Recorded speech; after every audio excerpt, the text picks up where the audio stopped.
ছোটবেলায় আগে চিড়িয়াখানা যাওয়ার জন্য এত বেশি বায়না করতাম, আব্বুকে বলতাম কোথাও ঘুরতে যাওয়ার কথা বললেই ভাবতাম যে চিড়িয়াখানায় যাব, কারণ চিড়িয়াখানায় অনেক পশু পাখি ছিল আর যেতে আমাদের অনেক বেশি আনন্দ ফিল করতাম, কারণ ঘোরার অনেক বেশি স্পেস ছিল।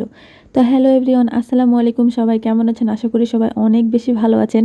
আর আমিও এই যে দুইটা পিচ্চি বাচ্চার জন্য আমি ওদের আবদারের জন্যই চলে গেছিলাম চিড়িয়াখানাতে। তো ভিউটা দেখেন, মাশাল্লাহ এত বেশি সুন্দর, আর এখন আগের থেকে অনেক বেশি সুন্দর গোছালো। আর মানে জায়গাগুলো অনেক বেশি সুন্দর করেছে, আর তাদের আনন্দ দেখেন, মানে তাদের আনন্দটুকুই আমার কাছে এত বেশি ভালো লাগছিল যে আমরাও মানে আমাদের সেই ছোট্টবেলাকার দিনগুলোর কথা মনে পড়ছিল যে আমরাও এভাবে যে ঘুরে বেড়াতাম, কিন্তু আমাদের সময় চিড়িয়াখানাটা অন্যরকম ছিল, আর এখন অনেক বেশি সুন্দর করেছে। আরও সব কিছু একদম গোছানো করেছে, দেখে অনেক বেশি ভালো লাগছিল। আর ছোটদের সাথে আমিও খুব বেশি এনজয় করছিলাম। আমি, আমার ছোট বোন আর ছোট ভাই আর আমার হাজব্যান্ড গেছিলাম এখানে ঘুরতে।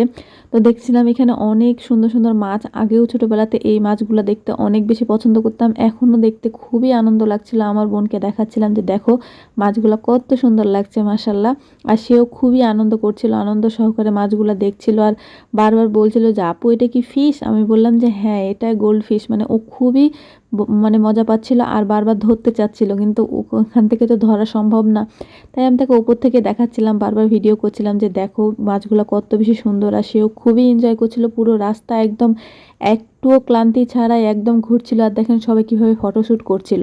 এই তোলার জন্য একদম বেস্ট একটা প্লেস বলতে পারবেন, মানে জায়গাটাতে সব জায়গাতে একদম ছবি তোলার জন্য খুবই সুন্দর সুন্দর জায়গা করা আছে। আর জাস্ট ওয়েদারটা একটু সুন্দর হওয়া লাগবে, একটু মানে ক্লিন, আকাশটা ক্লিন হওয়া লাগবে, তাহলে একদম মাশাল্লাহ অনেক বেশি বেশি সুন্দর সুন্দর ছবি আসবে। আপনারাও যেতে পারেন, ঘুরতে পারেন, বাসার বাচ্চাদেরকে নিয়ে যাবেন, তারাও বেশি আনন্দ পাবে।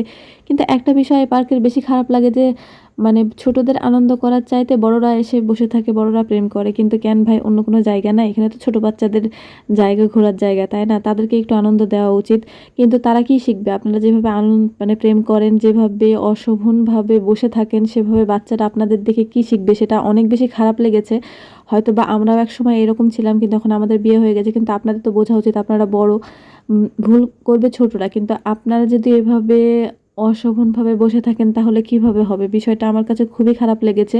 পার্কের কর্তৃপক্ষকে এ বিষয়টা নজর দিয়ে আনা উচিত যে ছোট বাচ্চাদের জায়গাতে বড়রাও ফ্যামিলি নিয়ে আসে, সেখানে এইসব দেখলে মানে কেউ আর আসতে চাইবে না। তারপরেও কিছু কিছু পশু পাখি আছে, দেখে খুবই ভালো লাগছিল। দেখে আমার বোনকে দেখাচ্ছিলাম, ও খুবই আনন্দ করছিল। আর তাদের আনন্দতেই আমার আনন্দ, তাদের আনন্দতেই মানে তাদের আবদারেই যাওয়া।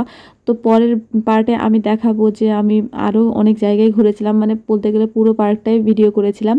তো পরের পার্টে দেখাবো, এক পার্টে দেখানো সম্ভব না। তো আজকে আমার ভিডিও এই পর্যন্ত। সবাই ভালো থাকবেন, সুস্থ থাকবেন। আর আপনারা সুস্থ মস্তিষ্কে একটা কথা চিন্তা করবেন যে পার্ক প্রেম করার জায়গা না, পার্ক ছোটদেরকে ঘুরতে নেওয়ার জায়গা। ধন্যবাদ। আসসালাম।